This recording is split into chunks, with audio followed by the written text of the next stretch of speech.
Welcome back. The time is 27 minutes past 9 Central African time, and you're still tuned in to News and Views with myself, Salailo Makwidiri. We're going to be switching gears now to, I think, a very, very historical moment on the global stage. This week, South Africa is hosting the first ever Y20 summit on African soil. The Y20, or Youth 20, is the official youth engagement platform of the G20. If you know, the G20 summit will be taking place later on this year, and is bringing together delegates from the world's biggest economies as well as regional representatives to tackle pressing global and regional challenges. Under the banner of South Africa's G20 presidency theme, solidarity, equality, and sustainability, the summit will not only feature voices from across G20 nations, but will also amplify the perspectives of young people from across the African continent. This year's Y20 discussions will focus on 5 priority themes, all closely aligned with South Africa's development goals: the African Union's Agenda 2063 and the United Nations 2030 Agenda. These themes highlight the commitment of young leaders to driving forward social and economic development, climate action, and inclusive global governance, with South Africa having officially assumed the G20 chairship in November 2024, if I'm not mistaken. This summit marks, I think, a milestone moment, positioning African youth at the center of international dialogue, and to bring us closer to the ground and the conversations that are shaping this very, very critical youth-led platform. We are now joined by one of our very own young rising stars, journalist and anchor, Umamah Moruledi, who's covering the Y20 summit for Salaamedia. Umamah, assalamu alaikum. Jazakallah so much for joining us. Really appreciate your time, and welcome. Or should I say welcome? This is your home also. You've been behind the mic. I don't need a welcome at all. Wa alaikum salam. I am so happy to be here at the Y20 Summit and to be covering it. I've been telling anyone who I've spoken to, this is such a big thing for me. It's such a large scale event, and to be able to cover it and to be able to experience something of this sort is so amazing. And especially for it to be the first on African soil of its type, this is a very, very big thing for South Africa. This is a big thing for the youth of South Africa and the world. I think the past 2 days have been absolutely exceptional, and you can agree with me. 100%. But before I get into that, I want to introduce the lovely lady that is with me. You can go ahead and introduce yourself. Hi everyone, this is Zeynep Bugday from the Turkish delegation to the Y20. And we're here, we're excited to be here, and I'm excited to be on this channel as well. I am so happy to have you on as well. I think that we can get into what the past 2 days have been about. Day one was very, very long, very jam-packed, but was absolutely amazing. We had a lot of introductory speeches from all the chairpersons, from the main people from these different organizations. And so from around 9 a.m. right until 6 to 6:30, we sat and we listened, but it was such amazing information. We had panels, and it was really just introducing us to what Y20 is, introducing us to what G20 is, and what the goal for the entire week is. From you guys' perspective, I've just been sitting in the back with media, but from you guys' perspective, what has it been like from day one? It has been chaotic, to say the least. You guys ended at 6:30. We continued till 11 p.m. Oh, so no. it was long, but I think we had fruitful conversations.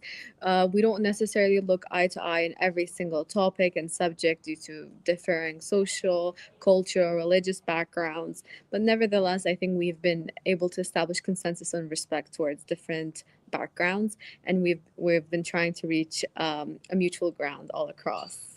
And I think we've been doing very well with that, considering that yesterday we went into negotiations. So for you guys, again, it was a very long day. Yeah. We kind of just sat in the in the side events and had many panels, but very, very fruitful conversations. One of them was hashtag tax the super rich, which I thought was a very interesting topic, especially here in South Africa, where so much of our land is owned by the super rich, and the majority of the population is in poverty. And so it was a very, very long, even went overtime conversation, but it was extremely fruitful. So from your side, doing the negotiations, what was that like?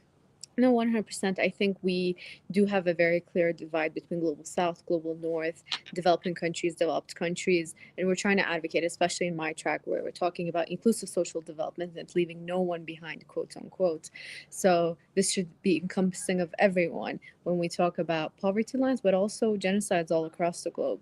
We've been trying to highlight the ongoing genocide in Palestine, humanitarian aid, infrastructure help, in these areas and conflict prone areas, but also in infrastructure, equality in pay all across global countries.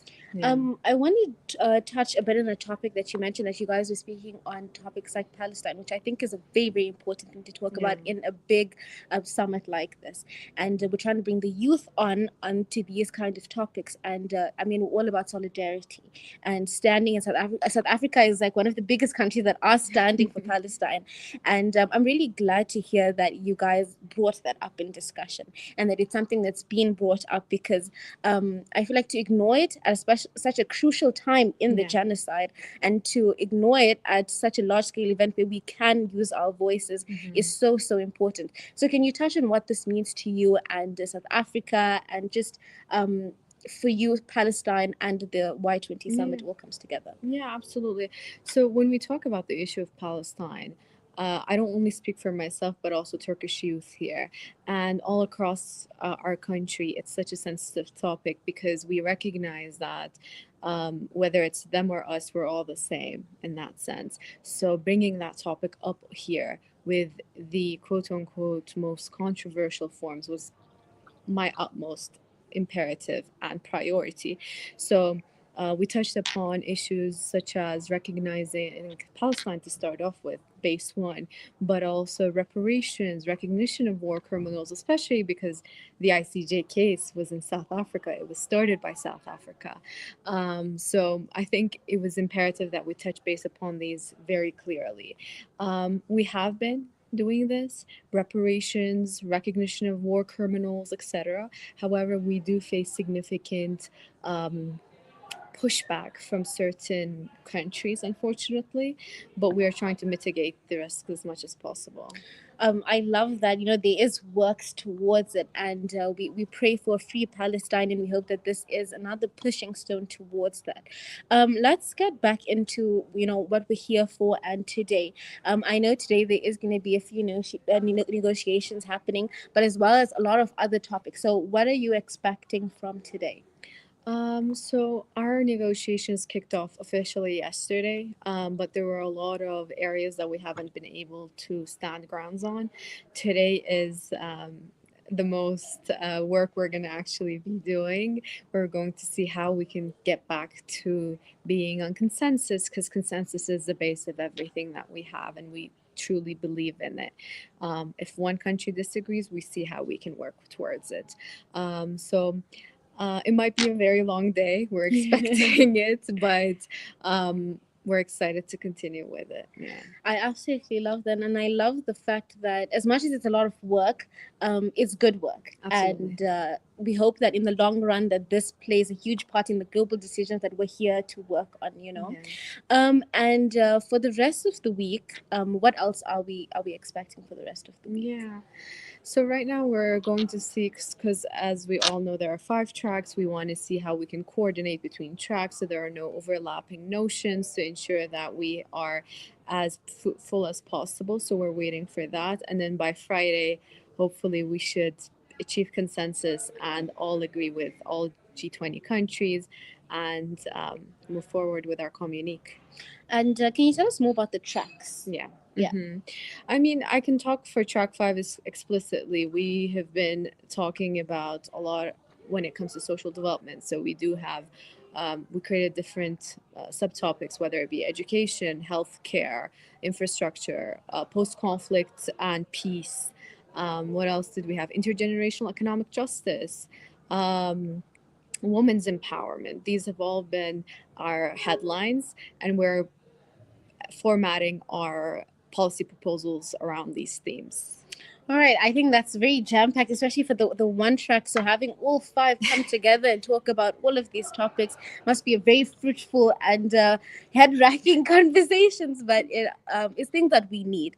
I want to ask you on a bit of a more lighter note. Now, we did talk about your stay in South Africa and how you've been finding it. So why don't you tell the viewers about South Africa, how you feel about South Africa? Yeah. No, absolutely. It's my first time in continental Africa, so it's been great. I think oftentimes it's a very it's an area that we don't necessarily see on media, or it's not a popular tourist destination, but I think it's so undervalued. And we were in Cape Town for a few days. Beautiful views. I haven't seen anything like that around the world.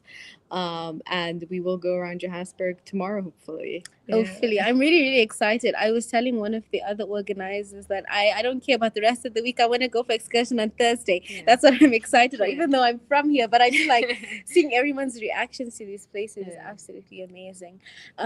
Thank you so much for Thank you. joining me. I know we're a bit of a time crunch, but I love that we're able to have a fruitful conversation Likewise. about the Y20, everything that it includes, your track, etc. So yeah, thank you so Thank much you for very joining much. me, Zeynep. Thank you. Thank you, Salaamedia, as well for bringing us all the way from here in the Y20 Summit.